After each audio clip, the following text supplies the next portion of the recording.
So here we have the Audi A1 on a 13 plate. I'm going to start off by showing you around the outside of the car, and then we'll hop in and run through some controls on the inside.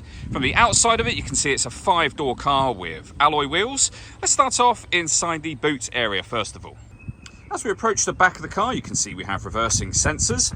Plenty of boot space as well, particularly for the size of the car. We've also got that 60/40 split folding rear seat, should you wish to increase this space even further again. Okay, so we're just going to work our way back around to the front of the vehicle, and then we'll hop in and, as I said, run through some of the controls on the inside from there. But now that we've done a full circle of it, you can see it's in fantastic condition the whole way round. Just briefly before we climb in, I think it's well worth seeing the interior from this exterior point of view. There's plenty to run through on the dashboard, so let's hop in and we'll do that now. Okay, now that we're inside the car, we're going to start with the dials. Over on the left-hand side, first of all, we have the rev counter and coolant temperature gauge. On the right-hand side, the speedometer and fuel gauge. And then in the centre, firstly, you can see the total miles of this car. They are 48,820, so very low mileage for the car's age. You can change information that's displayed above that for various bits of trip computer, fuel economy information. You can, if you wish to, also have a digital readout for your speedometer there as well. If we back out to the steering wheel next, the buttons I was using a second ago are just here. You can see the information scrolling in the background there, and you can use these buttons if you wish to change menus. So you've got your audio menu and a phone menu there as well. Over on the right hand side, we have the volume for the stereo, and we have phone controls for the car.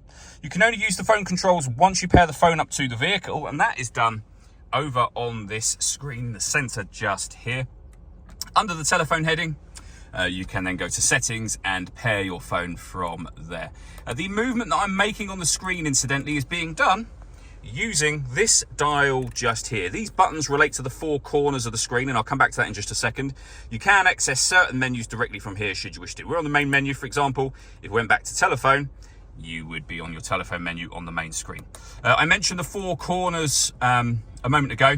You can see here on the radio menu that we have an option in each corner. So the button that relates to that, for example, top right hand corner for waveband, is where you'll access your FM and medium wave radio.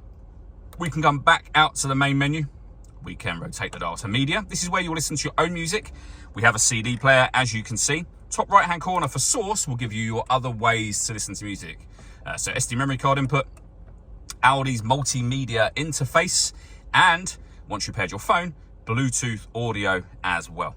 Say all those options are on the main unit. Just below that, we can turn off the stop and start. This car is designed to cut out when it's stationary in traffic to save you fuel. The system is off when that light shows, so it's back on again now.